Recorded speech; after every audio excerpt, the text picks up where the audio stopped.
There are 3 participants in the conference. Recording did not start because your storage is full.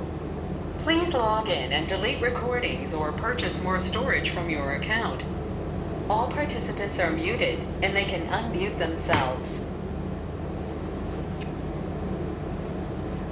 ओम नमोर्यंताणं नमो सिद्धाणं नमो आर्याणं नमो वज्रायाणं नमो लोहे सवसाहुणं मंगलम भगवान वीरो मंगलम गौतमो गणी मंगलम कुंद कुंदार्यो जैनधर्मोस्तु मंगलम ओंकार बिंदु संयुक्तम नित्यं जायन्ति योगिनः कामदं मोक्षदं चैव ओंकाराय नमो नमः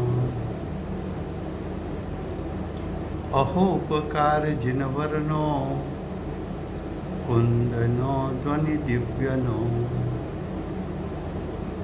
जीन कुंद ध्वनि आप्या अहो आ गुरु कहनो तुझ ज्ञान ध्यान नूरंग अमया दर्श रहो ओ शिव पद तक तुझ संग माता हाथ ग्रहो। ये समयसार नाम का परम अध्यात्म शास्त्र है। भगवत कुंकुंदाचार्य देव मांगलिक करके समयसार अर्थात ज्ञान दर्शन आनंदमयी आत्मा का शुद्ध स्वरूप दिखाने की प्रतिज्ञा करते हैं। जो जीव ज्ञान दर्शन आनंद स्वरूप आत्म स्वभाव का लक्ष्य करता है, उसको मैं परद्रव्य के परिणाम का करता हूँ ये अभिप्राय का त्याग होकर सम्यक दर्शन की प्राप्ति होती है।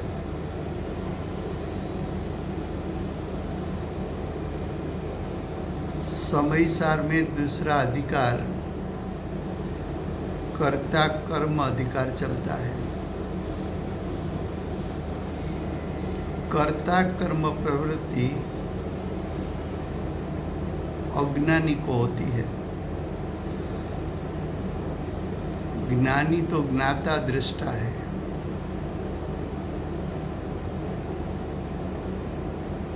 कर्ता कर्म प्रवृत्ति में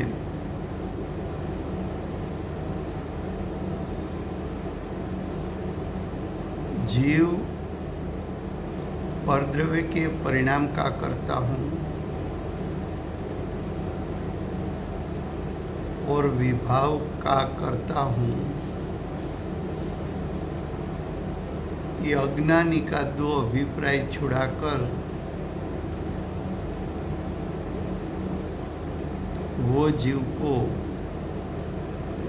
ज्ञाता दृष्टा बनने का उपदेश आचार्य भगवान दे रहे हैं। तो हमारे कर्ता कर्म अधिकार में श्लोक 84 पेज 223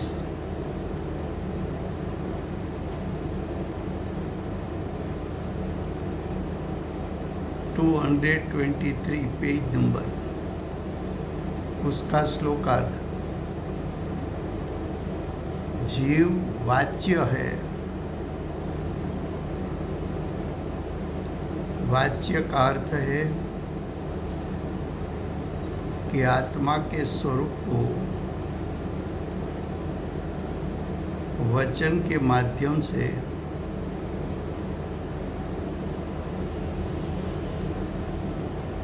कह सकते हैं। तीर्थंकर परमात्मा एक समय में 3 काल 3 लोक को जानते हैं।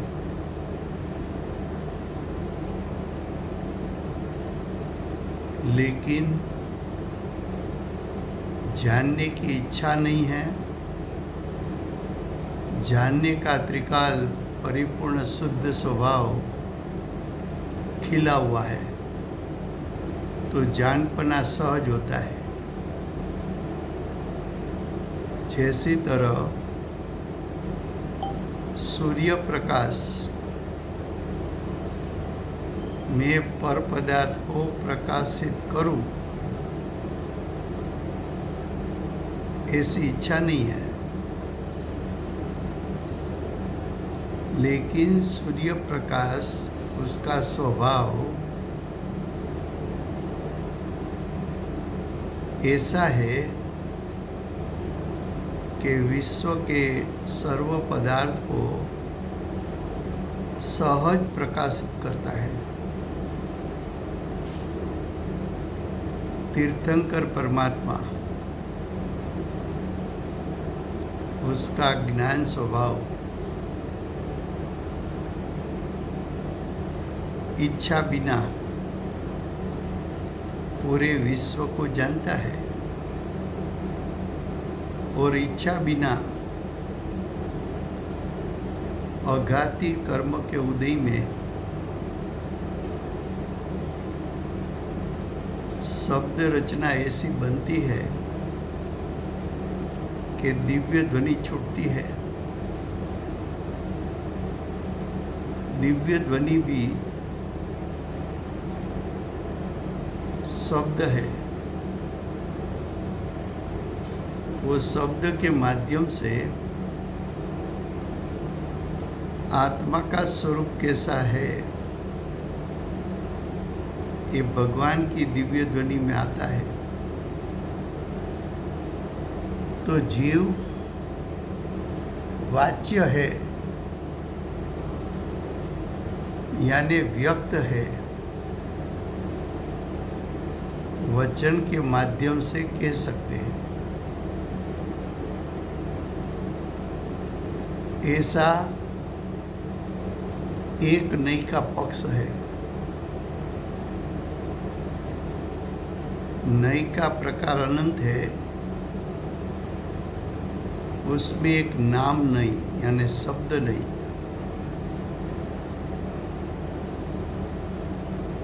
जो शब्द नहीं है,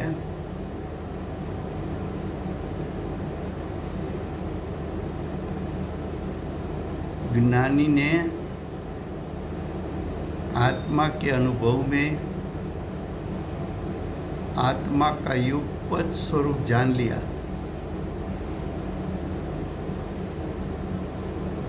जब निर्विकल्प दशा छूट गई, सविकल्प दशा में आए, तो निर्विकल्प दशा में जो आत्मा का स्वरूप जाना था,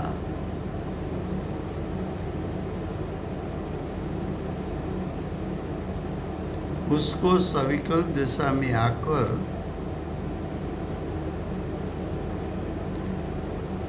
क्रम से कहना, विधि पूर्वक कहना, उसको नहीं कहने में आती है। तो शब्द नहीं, नाम नहीं, लेकिन शब्द नहीं है, वो विकल्प है। विकल्प राग है।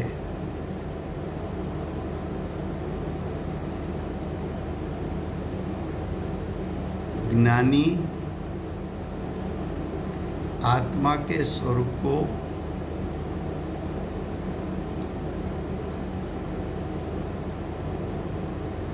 अनुभव की भूमिका पर खड़े रहकर शिष्य के लिए उपकार करके जो उपदेश देते हैं वो उपदेश भी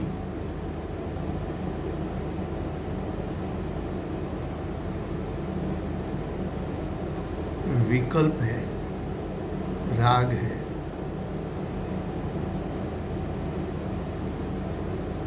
जो राग है वो आत्मा की अनुभूति का बाधक है। जो राग है उसमें ऐसी शक्ति है कि आत्मा के त्रिकाल परिपूर्ण शुद्ध स्वभाव को तीरोभूत कर सके। तो यहाँ कहते हैं कि आत्मा का स्वरूप, जीव का स्वरूप वचन के माध्यम से कह सकते हैं, ऐसा एक नहीं का पक्ष है। लेकिन वो पक्ष, वो विकल्प बंद का कारण है।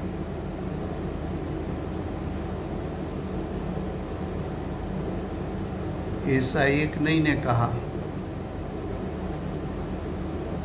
जैसा ज्ञान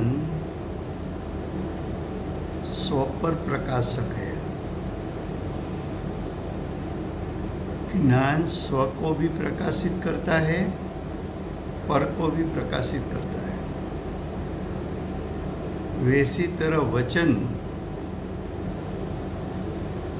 वो भी स्व पर प्रकाशक उसको कहने में आता है। क्यों? कि आत्मा शब्द, आत्मा शब्द को भी बताता है और आत्मा शब्द, शब्द का वाच्य ऐसा आत्मा उसकी ओर भी ले जाता है।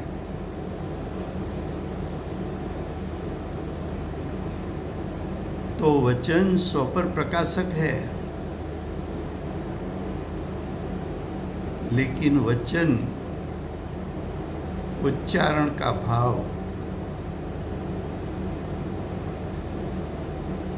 वो मन के संग में होता है।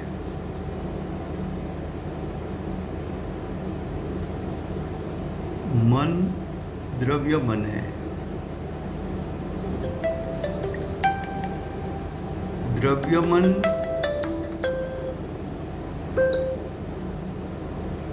द्रव्य मन जो है वो परद्रव्य है।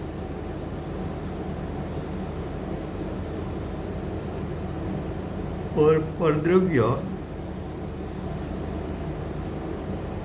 का लक्ष्य विभाव का कारण है।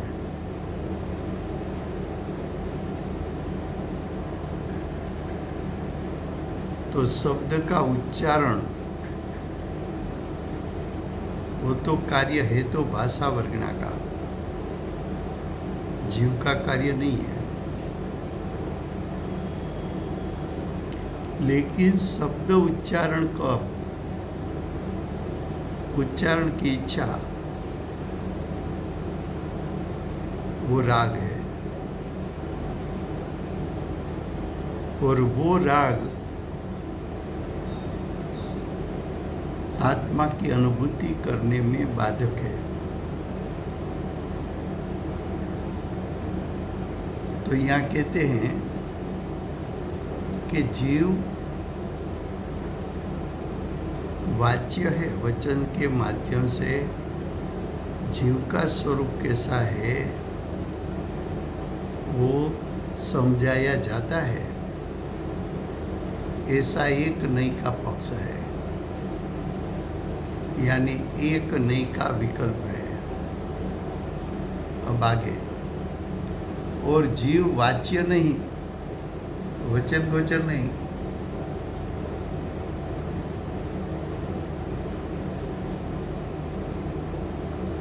जीव वचन गोचर नहीं क्यों?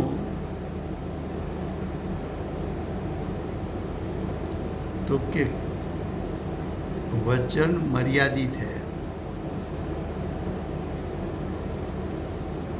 और आत्मा का स्वरूप तो बेहद है, अमर्याद है।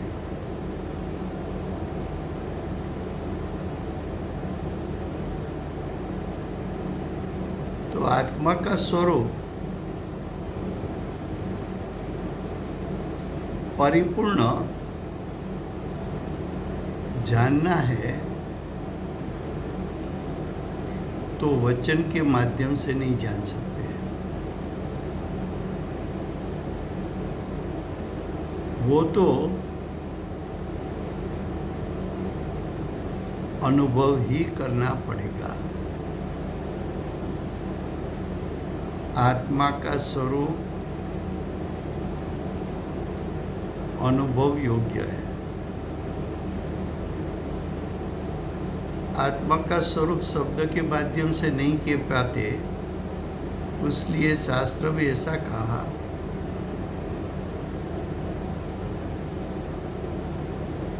कि तीर्थंकर परमात्मा के पास केवल ज्ञान है।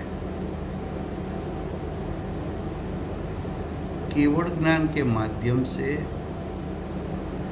जो आत्मा का स्वरूप तीर्थंकर परमात्मा ने जाना,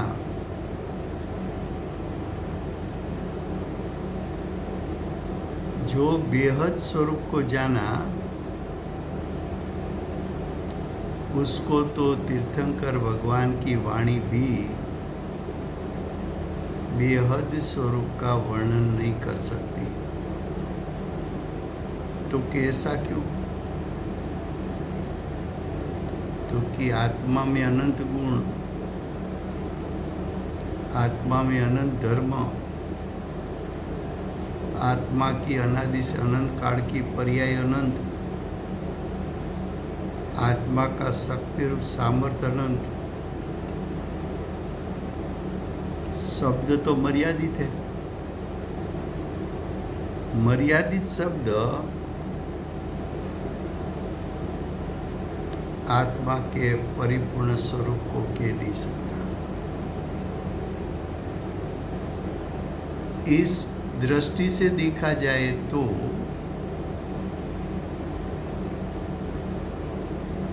आत्मा वचन गोचर नहीं, वचन गोचर है वो व्यवहारिक का विषय। वचन गोचर नहीं लेकिन अनुभव गोचर है, वो निश्चय नहीं का विषय।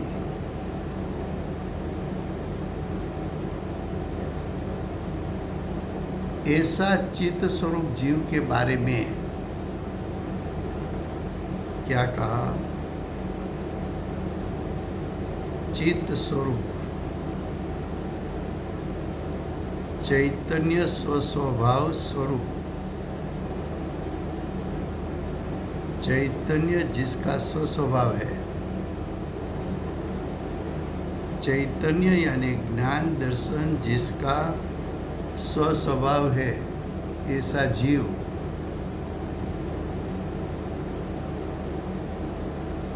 दो नयों का दो पक्षपात है। एक नहीं कहती है कि जीव वाच्य है, दूसरी नहीं कहती है कि जीव वाच्य नहीं है। एक जीव ने द्रव्य मन के संग में जीव वाच्य है ऐसा विकल्प उत्पन्न किया। दूसरा जीव ने जीव वाच्य नहीं है ऐसा विकल्प मन के संग में खड़ा किया। तो वाच्य है वो भी विकल्प, वाच्य नहीं है वो भी विकल्प। तो के दो पक्षों के माध्यम से दो विकल्प उत्पन्न हुआ।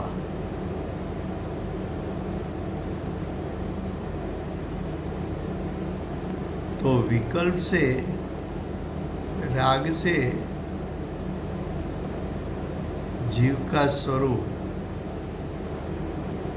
जान नहीं सकते। जीव का स्वरूप जानना है तो निर्विकल्प दशा चाहिए। विकल्प रहित हो जा।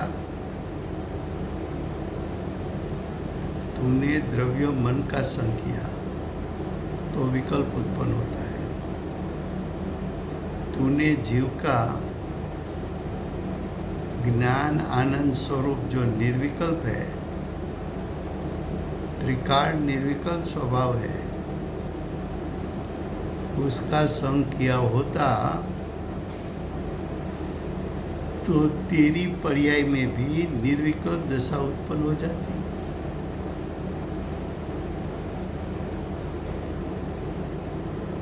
तो क्या कहा कि चित स्वरूप जीव के बारे में दो नयों का, दो पक्षपात, दो विकल्प, दो राग, दोनों बंध का कारण पक्षपात है, विकल्प है।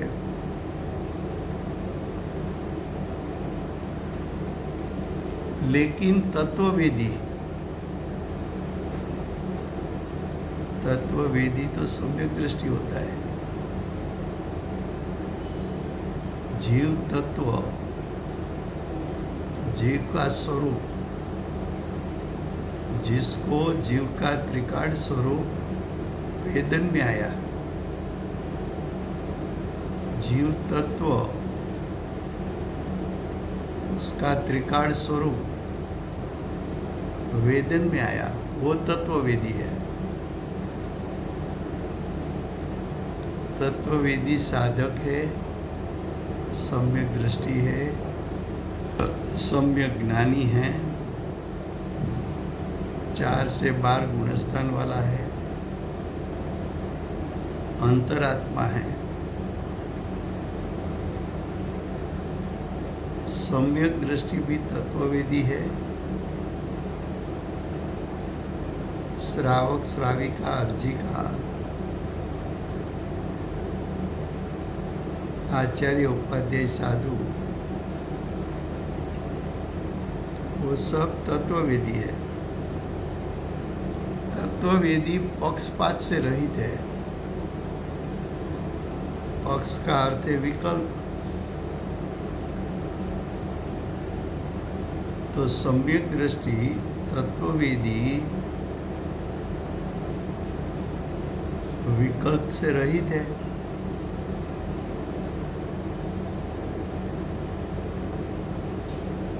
आत्मा का स्वरूप शब्द के माध्यम से वर्णन करना है कि आत्मा के स्वरूप का अनुभव कर लेना है। आपके सामने आम रस पड़ा है, तो आम रस कैसा है उसका वर्णन करके खड़ा हो जाना है कि आम रस को पी जाना है।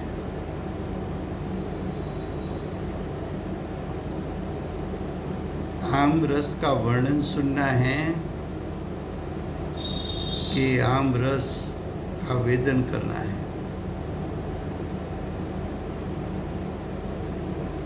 जीव के स्वरूप कैसा है शब्द के माध्यम से वर्णन करना है कि जीव के स्वरूप को वेदन में लेना है। घर में 6-7 साल का बच्चा हो, उसको डेली एडवर्टाइजमेंट बताओ कि ये बिस्किट, उसकी एड आई है, ये बिस्किट बहुत अच्छे आते हैं। डेली बताओ तो एक दिन बेटा ऐसा बोलेगा कि डेली आप न्यूज़पेपर ही बताएंगे कि बिस्किट घर में लाएंगे और खिलाएंगे।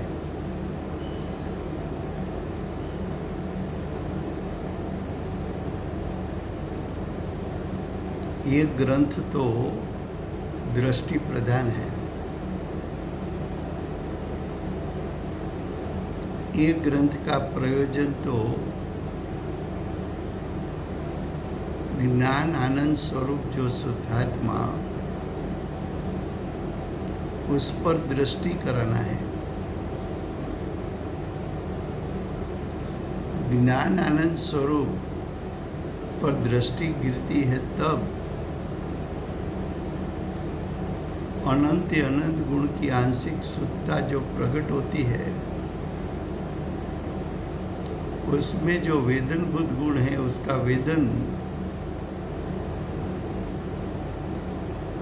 वेदन होता भी है और वेदन ज्ञान के माध्यम से जानने में भी आता है। तो आचार्य भगवान कहते हैं कि ये पक्षपात छोड़, विकल्प छोड़, जैसी तरह तत्वविधि ने अनुभव कर लिया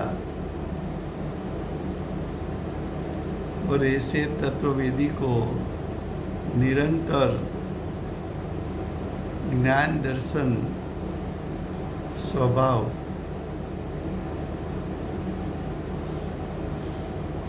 वेदन में आया, उसको तो चित स्वरूप, जीव चित स्वरूप ही है।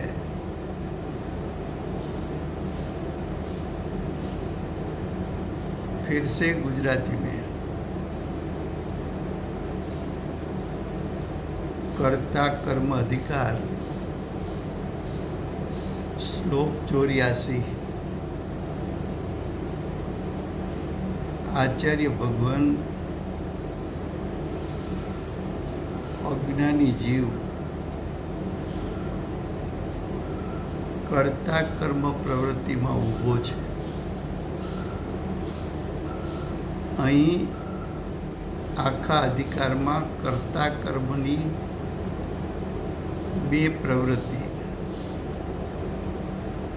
એક અજ્ઞાની એમ માને છે કે પરદ્રવ્યના પરિણામને હું કરી શકું છું, એ પણ કર્તા કર્મ બુદ્ધિ છે, એ છોડવા જેવી છે। બીજું અજ્ઞાની એમ માને છે કે સ્વભાવથી હું મોહ, રાગ, દ્વેષ આદિ વિભાવનો કરતા છું।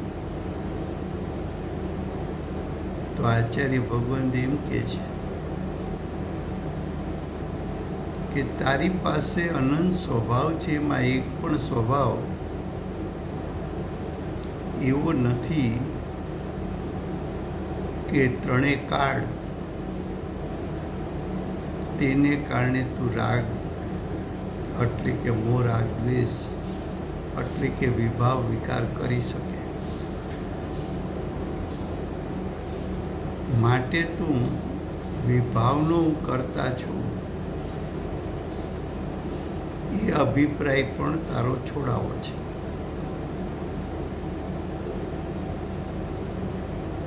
હવે જીવ વિશ્વના પદાર્થોથી ઉદાસીન થઈને, પરિગ્રહથી ઉદાસીન થઈને પાંચ ઇન્દ્રિયને શરીરથી ઉદાસીન થઈને, ઇન્દ્રિયના વિષયોથી ઉદાસીન થઈને એકાંતમાં બેસીને આત્માના સ્વરૂપનું ચિંતન કરે છે ત્યારે એ જીવ સૂક્ષ્મપણે ક્યાં અટકી જાય છે.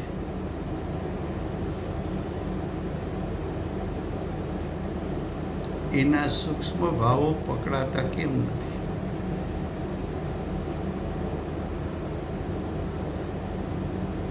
તો કે વસ્તુ સ્વરૂપ આચાર્ય ભગવંતે બે નહીંથી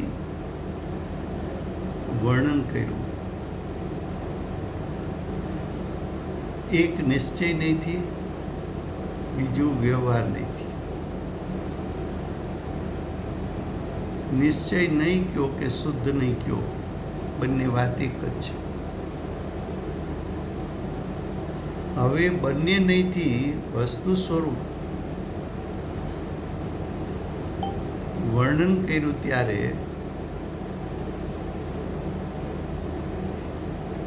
અજ્ઞાની જીવ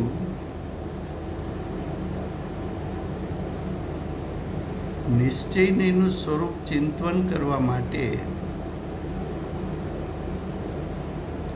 વ્યવહાર નહીંની પણ સાપેક્ષતાથી વિચારે છે.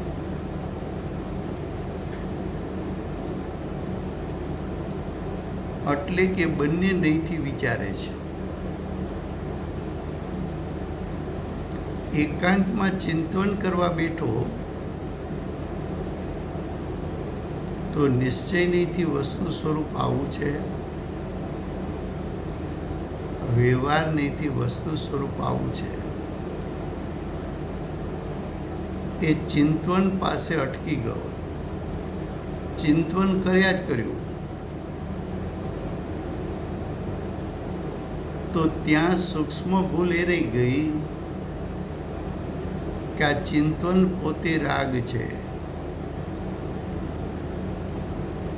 આ ચિંતન પરના લક્ષ્ય ચાલે છે.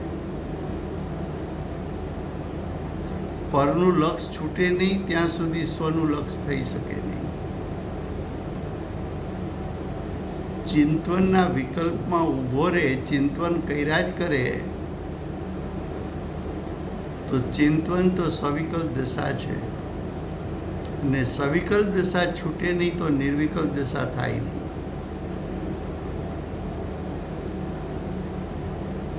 આવી સ્થિતિમાં ઉભેલો જીવ 20 પ્રકારે જીવના સ્વરૂપનું ચિંતન કરે છે. કે જીવ બદ્ધ છે, અબદ્ધ છે, મૂઢ છે, અમૂઢ છે, રાગી છે, અરાગી છે,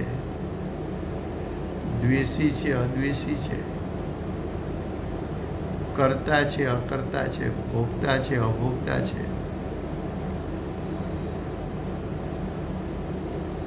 જીવ જીવ છે, અજીવ છે. જીવ સૂક્ષ્મ છે, સ્થૂળ છે. જીવ કારણ છે, જીવ અકારણ છે. જીવ કાર્ય છે, અકાર્ય છે. જીવ ભાવ છે, જીવ અભાવ છે. જીવ એક છે, જીવ અનેક છે. જીવ શાંત છે, જીવ અનંત છે. જીવ નિત્ય છે, અનિત્ય છે. જીવ વાચ્ય છે, અવાચ્ય છે. જીવ એક છે. જીવ નાના પ્રકારે છે. જીવ ચૈત્ય છે, અચૈત્ય છે. જીવ દ્રશ્ય છે, અદ્રશ્ય છે. જીવ વેદાવા યોગ્ય છે, જીવ વેદાવા યોગ્ય નથી. જીવ ભાત છે, અભાત છે.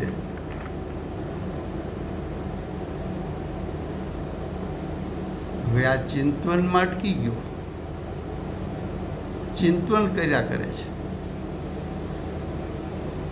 પણ અંદરથી એવું જોર લાવતો નથી કે આ ચિંતવન છોડીને મારે તો આત્મ સ્વભાવ સન્મુખ થઈને નિર્વિકલ્પ થઈ જવું છે. તો જીવ આટલે સુધી આવ્યો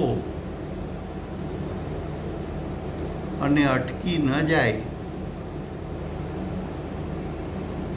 એના માટે આચાર્ય ભગવાન તેને અહીંયા જાગૃત કરે છે કે વિકલ્પ તો સર્વ પ્રકારના છોડવાના છે. આત્માના શુદ્ધ સ્વરૂપનો પણ વિકલ્પ તો છોડવાનો છે. આત્માના શુદ્ધ સ્વરૂપનું વેદન કરવાનું છે, એનો વિકલ્પ નથી કરવાનો. તો અહીંયા કે છે શ્લોક 84, જીવ વાચ્ય કહેતા વચનથી કહી શકાય તેવો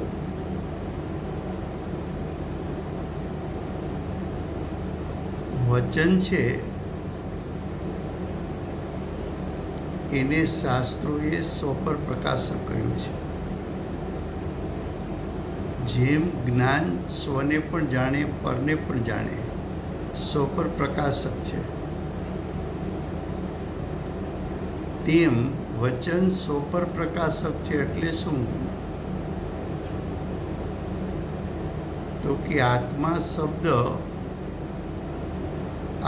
શબ્દને પણ બતાવે અને આત્મા શબ્દનું વાચ્ય એવા આત્મા તરફ પણ દોરી જાય.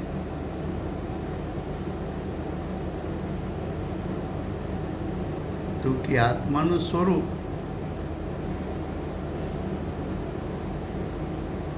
વચન ગોચર છે, વચનથી કહી શકાય એવું છે. તીર્થંકર ભગવાન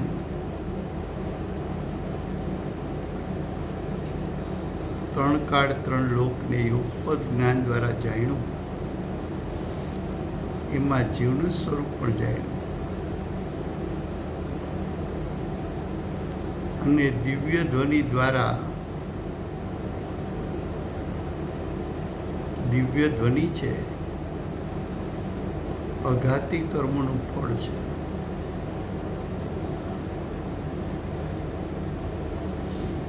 એ અઘાતી કર્મના ફળમાં ઈચ્છા વગર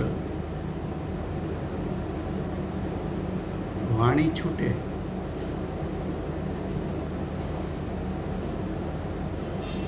ઈચ્છા વગર આખું વિશ્વ જણાય,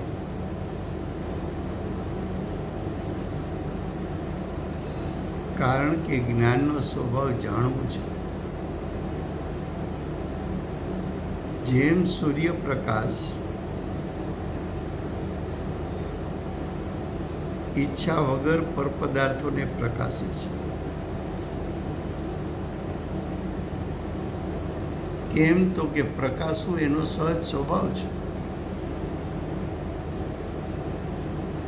તીર્થંકર પરમાત્મા આખું વિશ્વ ઈચ્છા વગર જાણે છે. કેમ? તો કે જાણવું એનો સ્વભાવ છે. એ તીર્થંકર ભગવાનની વાણીમાંથી ગણધરોએ 12 પૂર્વની રચના કરી, તો વચન દ્વારા, શબ્દ દ્વારા જીવનું સ્વરૂપ કેવું? તો કે શબ્દ દ્વારા જીવનું સ્વરૂપ કહી શકાય છે. એવો એક નયનો પક્ષ છે.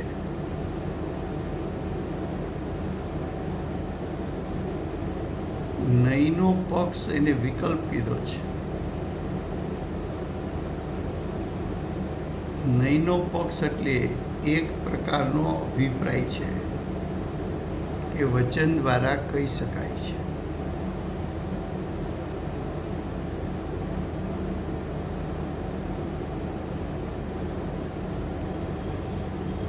તો કે આવો જે વિકલ્પ ઉત્પન્ન થયો કે વચન દ્વારા કહી શકાય છે,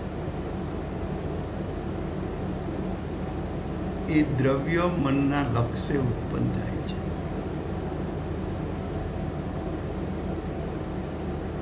એ દ્રવ્ય મન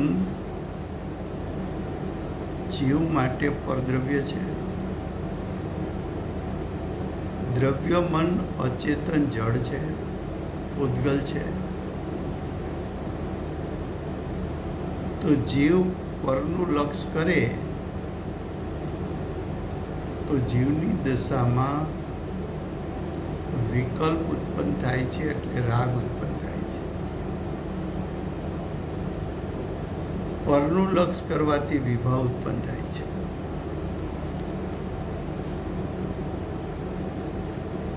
તો આચાર્ય ભગવાન કહે છે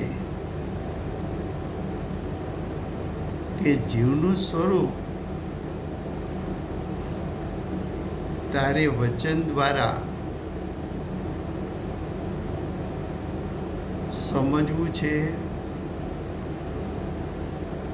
કે જીવનું સ્વરૂપ તારે અનુભવી લેવું છે.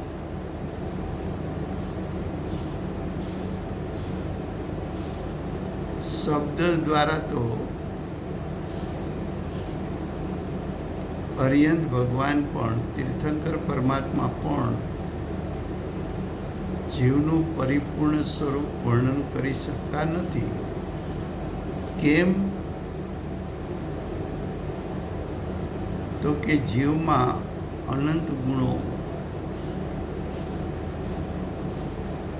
જીવ દ્રવ્યની અનાદિથી અનંત કાળની અનંત પર્યાયો, એક એક ગુણની અનાદિથી અનંત કાળની અનંત પર્યાયો, એક એક પર્યાયના અનંત વિભાગ પ્રતિછેદો, એવું જીવનું અનંત સ્વરૂપ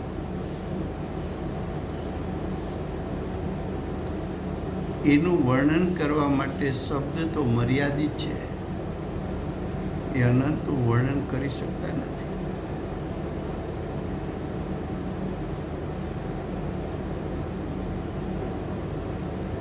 એ પક્ષથી જોવા જા તો આત્મા જીવ વચન ગોચર નથી.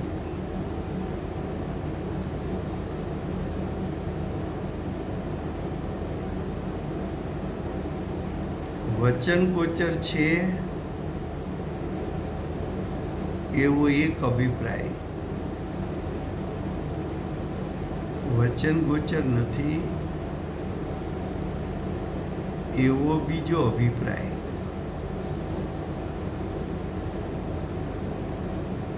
બંને અભિપ્રાય છે. બંને અભિપ્રાય મનના સંગમાં ઉત્પન્ન થાય છે. બંને અભિપ્રાય પરનું લક્ષથી ઉત્પન્ન થાય છે, ત્યારે સ્વનું લક્ષ રહેતું નથી. આત્માની અનુભૂતિ ત્યાં નથી, જીવની અનુભૂતિ નથી.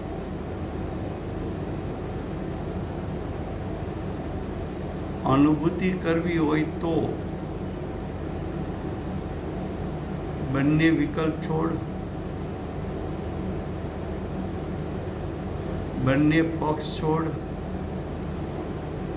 બંને અભિપ્રાય છોડ, મન પરથી દ્રષ્ટિ અને ઉપયોગ હટાવીને જ્ઞાન આનંદ સ્વરૂપ, ચૈતન્ય સ્વરૂપ, ત્રિકાળ જીવ જે પરિપૂર્ણ શુદ્ધ છે, એના પર દ્રષ્ટિ અને ઉપયોગ મૂક. તારો જીવ તો જ્ઞાનનો સાગર છે.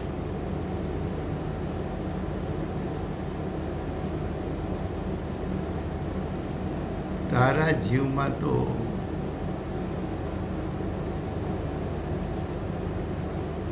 શક્તિનું સામર્થ્ય અનંતું ભરચક ભરેલું છે. ત્યાં દ્રષ્ટિને ઉપયોગ મૂકવાની છે. એના સ્થાને તું મનના સંગમાં વિકલ્પમાં રોકાઈ ગયો. કે છે જીવ વાચ્ય છે એવો એક નહીંનો પક્ષ છે, જીવ વાચ્ય નથી એવો બીજા નહીંનો પક્ષ છે. આમ ચૈતન્ય સ્વરૂપ જીવ વિશે બે નયોના પક્ષપાત છે.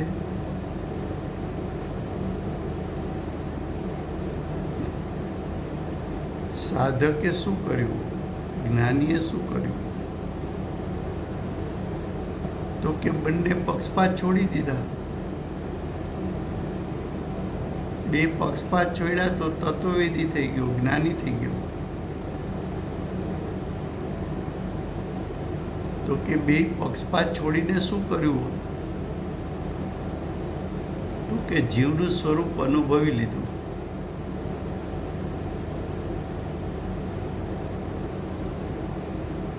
તો કે બે પક્ષપાત છૂટતા જીવ નિર્વિકલ્પ થાય છે, અનુભૂતિને પ્રાપ્ત કરે છે. રાજુભાઈ, હા. આમાં જે અભેદ દ્રષ્ટિ કે છે, તો આપણે અભેદ દ્રષ્ટિ જે પકડવાની છે એ મતલબ વિકલ્પ રહિત કેવી રીતે કે હું આત્મા જ છું એમ લક્ષ્ય રાખીને બેસી જવું, હું આત્મા જ છું? તો કે મારો આત્મા અનંત ગુણાત્મક છે, અનંત શક્તિનો પિંડ છે, અનંત ધર્માત્મક છે. એ ત્રણ શબ્દો આપણે બોલ્યા એ મનના સંગમાં વિકલ્પ ઉત્પન્ન કર્યો. વસ્તુનું સ્વરૂપ છે ખરું એવું, અનંત ગુણાત્મક, અનંત શક્તિનો પિંડ, અનંત ધર્માત્મક. શબ્દો ખોટા નથી. હવે એમ કે છે કે વસ્તુનું આવું સ્વરૂપ છે તો તું સવિકલ્પ દશામાં વસ્તુ સ્વરૂપ તો તને સમજાણું,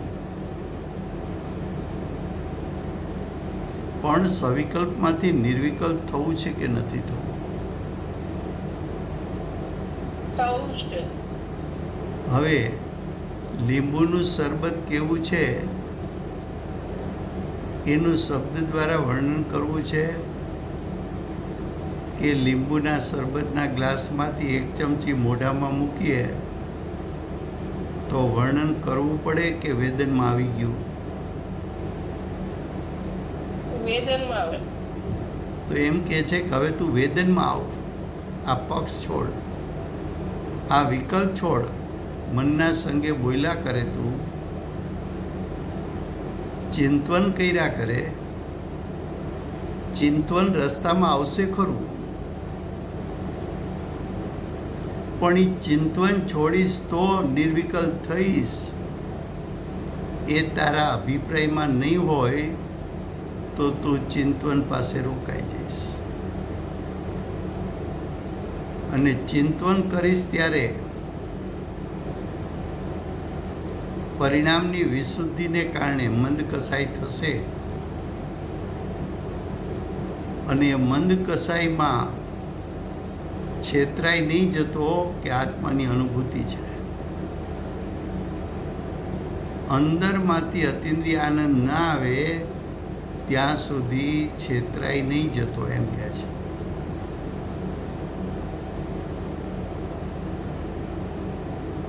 એટલે જુઓ, છેલ્લા વિકલ્પો જે હોય એને પણ છોડે નહીં તો અનુભૂતિ થતી નથી. ત્યાં સુધી આચાર્ય ભગવાન લઈ આવે છે, અહીંયા સુધી તને જાગૃત કરે છે કે તે કુદેવ કુગુરુ તો છોડ્યા, તું વિશ્વ પ્રત્યે ઉદાસીન પણ થયો, તને કંઈક જીવનમાં વૈરાગ પણ આવ્યો. આ ભવે આત્માનું કંઈક કરી લેવું છે એવો ભાવ પણ ઉત્પન્ન થયો. સાચા દેવશાસ્ત્ર ગુરુનો ઉપદેશ સાંભળવા મળ્યો. આ ઉપદેશ સત્યાર છે એવું તને સવિકલ દશામાં સમજણમાં પણ બેઠું. ભેદ છોડવો જોઈએ ને અભેદ સુધી પહોંચવું જોઈએ એવી વાત પણ તને બેઠી. અને નજીકના સંયોગોનું પણ તે લક્ષ છોડ્યું, ત્યાં પણ ઉદાસીન થયો. 10 પ્રકારના પરિગ્રહ હોય, શરીર હોય, 5 ઇન્દ્રિય હોય, 5 ઇન્દ્રિયના વિષયો હોય, અહીંયા સુધી તો તું આવ્યો. અને ચિંતન કરવા બેઠો ત્યારે પણ thank you Rajubhai, thank you very much. હાજી, ચિંતન કરવા બેઠો થેન્ક યુ ત્યારે વેરી. હાજી હાજી ચિંતન કરવા બેઠો ત્યારે પણ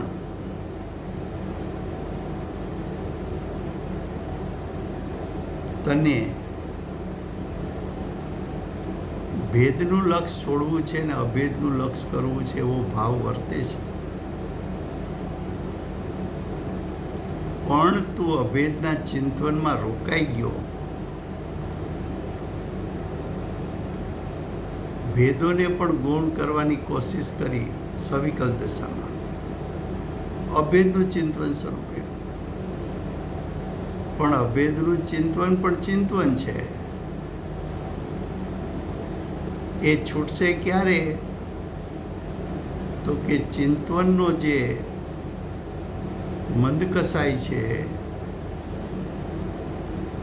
એ ચિંતનમાં મારે રોકાવું નથી. એના માટે શું કરવું? તો કે મારે એકલા જ્ઞાયક સ્વભાવનો મહિમા કરવો છે. ભલે વિકલ્પ હોય, પણ એ મહિમાનું હું જોર એટલું વધારીશ કે મિથ્યાત્વ કર્મ ગળીને પાછું ઠેલાઈ જશે અને મહિમા કરતો કરતો હું જ્ઞાયક સન્મુખ થઈને જ્ઞાયકમાં લીન થઈ જઈશ. જ્ઞાયક ઉપર દ્રષ્ટિ અને ઉપયોગ સ્થિર થઈ જશે, તો મને સમ્યક દર્શન થશે.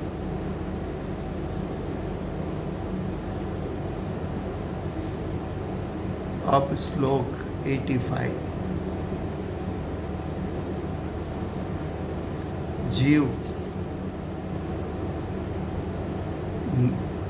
नाना रूप है.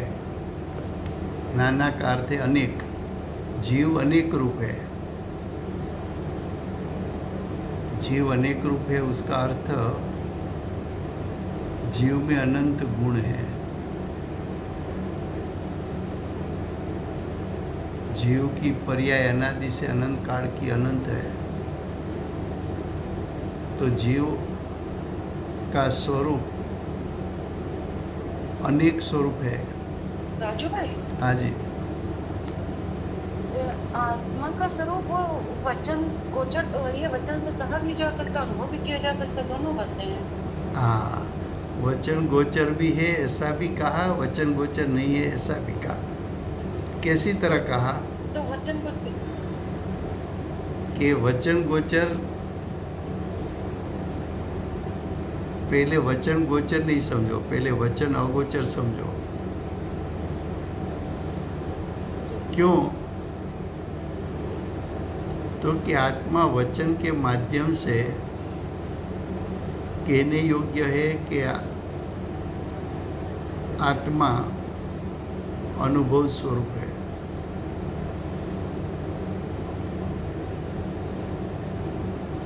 जो डेली आप जो चीज़ खाते पीते हो ना, वास्तव में तो उसका भी वर्णन शब्द के माध्यम से नहीं होगा।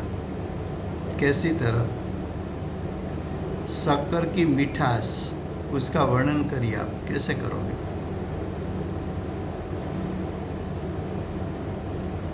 घी का स्वाद, उसका वर्णन करो, कैसे करोगे?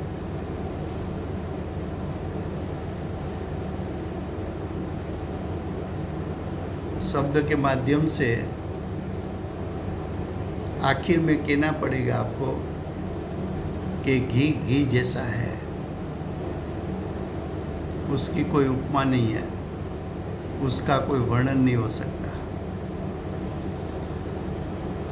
वैसी तरह ध्यान से सुनना कि आत्मा अतीन्द्रिय ज्ञान, अतीन्द्रिय सुख स्वभावी है। तो अतीन्द्रिय ज्ञान, अतीन्द्रिय सुख,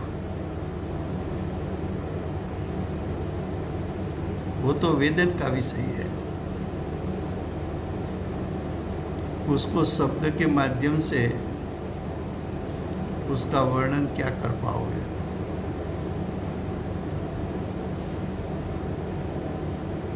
दूसरा, शास्त्र का प्रयोजन या आचार्यों का प्रयोजन आत्मा की अनुभूति कराने का है कि आत्मा का स्वरूप शब्द के माध्यम से सिर्फ कहना है, इतना प्रयोजन है? तो क्या प्रयोजन तो अनुभूति कराना है।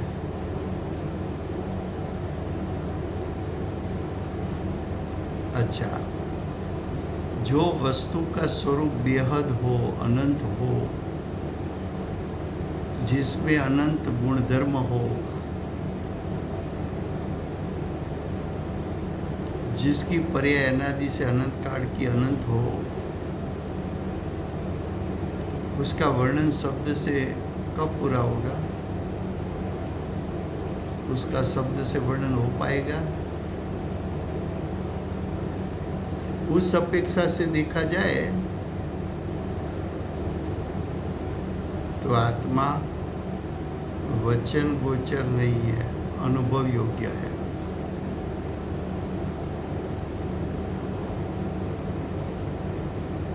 उसके बाद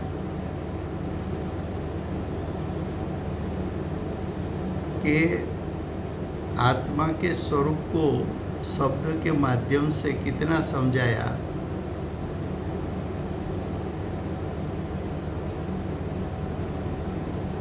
तो कि समझाने की कोशिश की शब्द के माध्यम से, तो आत्मा का स्वरूप मर्यादित शब्द के माध्यम से वर्णन हुआ, अमर्याद वर्णन नहीं हुआ।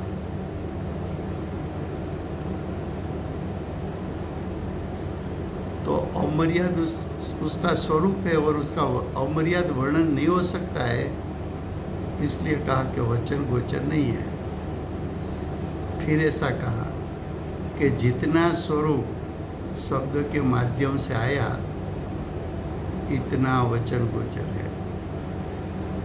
दोनों बात बताई।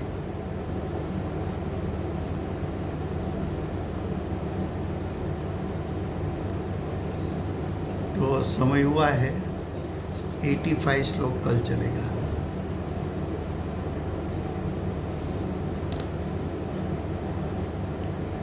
वर्तमान 24 आखिरी तीर्थंकर बाल ब्रह्मचारी महावीर भगवान नो जय।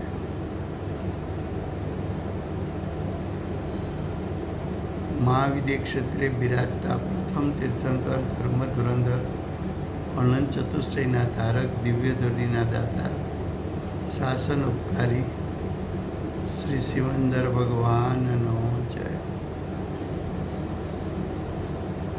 कड़ीकाળ સર્વજ્ઞ કેવળ જ્ઞાની તળેટીમાં બેઠેલા મહાસમર્થ આચાર્ય ભગવત શ્રી કુંકુંદાચાર્ય દેવનો જય।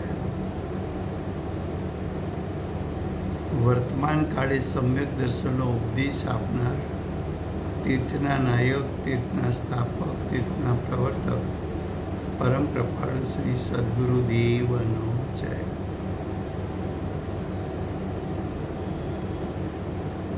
પૂજ્ય ગુરુદેવના શિષ્યમાં શિરોમણી પૂજ્ય ગુરુદેવના નવ ભવનો મહિમા બતાવનાર સ્વાનુભવયુક્ત જાતિસ્મરણ જ્ઞાનયુક્ત પરશમૂર્તિ ભગવતી માતનો જય.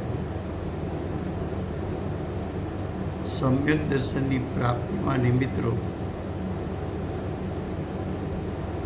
સર્વ જીનવાણી માતનો જય. પૂજ્ય ગુરુદેવ માતાજીની સાધના ભૂમિ સુવર્ણપુરી ધામનો જય.